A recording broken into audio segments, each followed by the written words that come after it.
मैं सरताज आलम, खबर 7 से। हम ले उत्तराखंड के हल्द्वानी में, और हल्द्वानी में भी आज हमें तहसील तो गुलजार है, लेकिन यहाँ हम देख रहे हैं कि हल्द्वानी तहसील में पटवारी हैं गो हैं और रजिस्ट्रार कानून गो हैं। ये आज पूरे प्रदेश के अंदर 2 दिवसीय कार्य बहिष्कार पर हैं। इनकी मांगे आप सुनेंगे तो आप हैरत में पड़ जाएंगे। तहसीलदार और नायब तहसीलदार बनाने के लिए जो प्रक्रिया कानून में लिखी गई है और तरह तरह के जो शासनादेश वक्त पर आते रहे हैं, उत्तराखंड सरकार एक ऐसा शासनादेश लेकर आई है जिसमें जो मिनिस्ट्रियल जो इनका कर्मचारी होते हैं उसमें किसी भी बाबू को ये सीधे तहसीलदार या नायब तहसीलदार पद पर बैठा दे रहे हैं। ताज़ा मामला कई जिलों में देखे गए हैं, जिसमें पिथौरागढ़, बागेश्वर, विकासनगर में इन लोगों ने बनाए हैं। इनकी कई दौर की वार्ता शासन से हुई है, सरकार से हुई है, इनकी जो परिषद है वहाँ पर हुई है, लेकिन वो वार्ता विफल होने के बाद ये मजबूर हुए हैं पूरे प्रदेश भर के अंदर कार्य बहिष्कार को। आइए विस्तार से इनके पूरे मामले को जानते हैं कि आखिर इनका दर्द क्या है और ये कार्य बहिष्कार। तानाशाही नहीं चलेगी, नहीं चलेगी, नहीं चलेगी, नहीं चलेगी। हम सब एक है, हम सब एक है, हम सब एक है।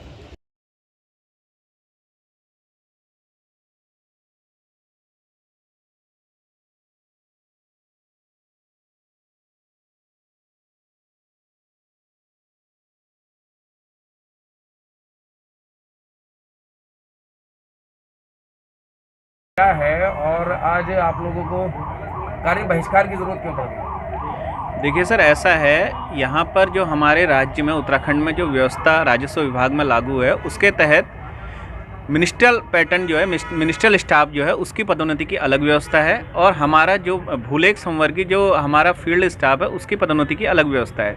जबकि यहाँ पर जो मिनिस्ट्रियल पैटर्न में है उसमें कनिष्ठ लिपिक, वरिष्ठ लिपिक, उसके बाद प्रशासनिक अधिकारी, वरिष्ठ प्रशासनिक अधिकारी, इस तरह से उनके पदोन्नतियाँ होती हैं। और हमारी जो पदोन्नति है राजस्व उप निरीक्षक, राजस्व निरीक्षक, उसके बाद नायब तहसीलदार, तहसीलदार के पद पर पदोन्नति दी जाती है। लेकिन शासन द्वारा एक गंभीर अनियमितता बरतते हुए यह एक शासनादेश, एक तुगलकी फरमान जारी किया गया है कि यदि नायब तहसीलदार और तहसीलदार के पद किसी तहसील में रिक्त होंगे तो नायब तहसीलदार के पद रिक्त होने पर उन पदों पर प्रशासनिक अधिकारी जो कि मिनिस्ट्रियल वर्ग के कर्मचारी हैं उनको पदोन्नति दी जाए, तब तक पदोन्नति दी जाए जब तक कि नायब तहसीलदार का नियमित रूप से पदोन्नति नहीं होती है। महासंघ के दबाव में उसको रद्द किया गया और प्रशासनिक अधिकारियों की नियुक्ति रद्द की गई। पुनः उसको बैकडोर से एक एंट्री का एक साधन बनाया गया है जिस पर हमारे पदोन्नति के पदों को अतिक्रमण करते हुए उस पर प्रशासनिक अधिकारियों को पदोन्नति दी जा रही है, और इसी कारण महासंघ को विवश होकर विरोध पर उतरना पड़ा है। इससे पूर्व भी महासंघ इस मामले में राजस्व परिषद और शासन को अपना ज्ञापन देकर प्रतिनिधिमंडल मिलकर अवगत करा चुका है, लेकिन कोई इस समस्या का समाधान न निकलने पर हमें राजकाज छोड़कर धरना प्रदर्शन के लिए विवश होना पड़ा है। तो ये क्या पूरे प्रदेश में है आप लोग? सर, यह पूरा राजस्व जो भूलेख हमारा संवर्ग है जिसके अंतर्गत हम राजस्व उप निरीक्षक, रजिस्ट्रार कानूनगो और राजस्व निरीक्षक संवर्ग शामिल है, पूरे प्रदेश में पूरे 13 जिलों में 2 दिन के कार्य बहिष्कार पर है। पूरा नाम क्या लिखते हैं आप? मैं पूरा नाम लिखता हूं जितेंद्र मिश्रा।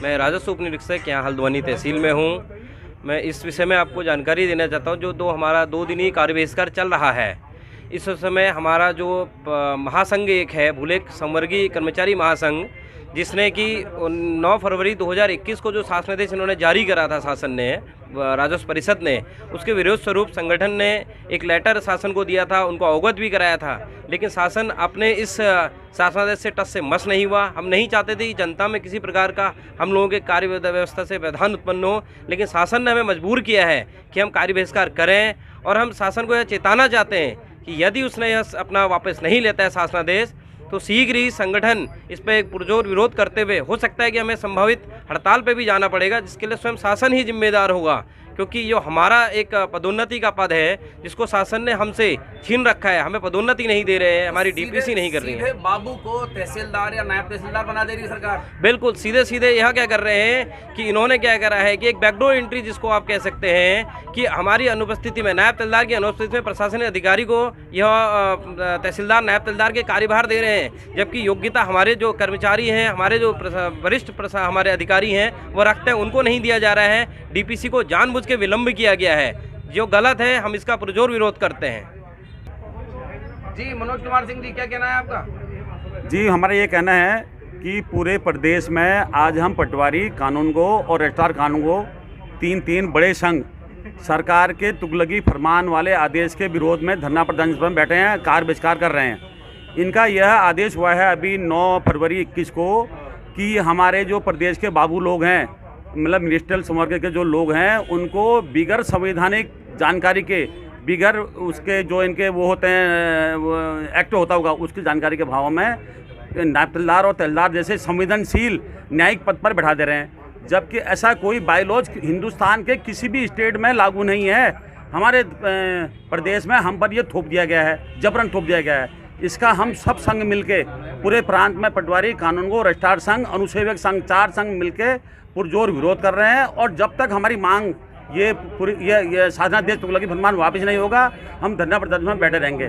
और एक संज्ञान में बात लाना चाहूँगा, हमारे प्रांतीय जो नेतृत्व हैं उन्होंने शासन को और CRC हमारा बोर्ड ऑफ रेवेन्यू होता है उनको पत्र दिया, अल्टीमेटम दिया कि 20 मार्च तक हमारी मांगों पर अमल कर लिया जाए, शासनादेश वापस ले लिया जाए। लेकिन उन्होंने 20 तारीख आज 22 तारीख तक भी कोई भी शासनादेश वापस लेने की कार्रवाई अमल में नहीं लाई है। इस कारण हमें विवश होकर हमारे सारे संघों को मिलके आज कार्य बहिष्कार पे जाना पड़ा है, जो जिसकी सारी जिम्मेदारी शासन प्रशासन पे है।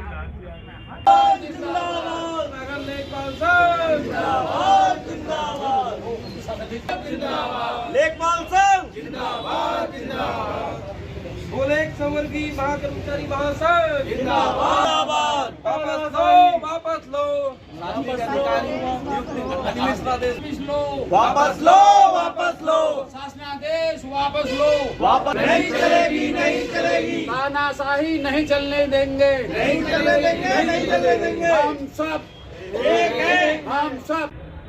आज अगर आप लोग तहसील जाने की फिराक में हैं तो ये समझ लीजिए कि स्थायी निवास प्रमाण पत्र हो, आय प्रमाण पत्र हो या जाति प्रमाण पत्र हो, पटवारी कानून गो या रजिस्ट्रार कानून गो से संबंधित काम आज आपके और कल आपके नहीं हो पाएंगे, क्योंकि दिन ये कार्य बहिष्कार पर हैं। जैसे कि आप पूरी खबर जानकर आप समझ ही रहे होंगे कि इनका मामला क्या है। नायब तहसीलदार और प्रभारी तहसीलदार के पदों पर सीधे बाबुओं को रखा जा रहा है, तो ये अपने आप में एक संवेदनशील हो जाता है। जिस तरह की बात यहाँ पर जो ये प्रदर्शन कर रहे पटवारी हैं वो कह रहे हैं कि पूरे देश में ऐसी कहीं व्यवस्था नहीं होगी जैसे कि उत्तराखंड में की गई है। हालांकि बाबुओं का अपना कहना है, उनके अपने धरने प्रदर्शन और अपनी मांगे हैं। पिछले दिनों उन लोगों ने भी काफ़ी धरने प्रदर्शन किए थे कि उनको इन पदों पर भर्ती किया जाए, सीधे सीधे उनको रखा जाए। हालांकि शासन का कहना और शासन की अपनी मजबूरी यह है कि उत्तराखंड के अंदर तकरीबन 70% नायब तहसीलदार और तहसीलदार के जो पद हैं वो रिक्त चल रहे हैं और उनका काम प्रभारी तौर पर ये जो अधिकारी होते हैं यही निपटा रहे हैं। लेकिन इतने संवेदनशील पदों पर अगर बाबू रखे जाएंगे और इनका एक मामला ये भी बन जाता है कि उनको संवैधानिक और कानूनी और न्यायिक जानकारी नहीं होती है, ये भी एक बड़ा मामला हो जाता है। तो साथियों, फ़िलहाल मामला बाबू बनान पटवारी कानूनगो और रजिस्ट्रार कानूनगो के बीच फंसा हुआ है। सरकार को इस पर संज्ञान लेना चाहिए और जल्द से जल्द इस पूरे मामले का निपटारा करना चाहिए। साथियों, मैं चलता हूं, आपका दोस्त आपका भाई, मैं सरताज आलम, खबर 7 हल्द्वानी।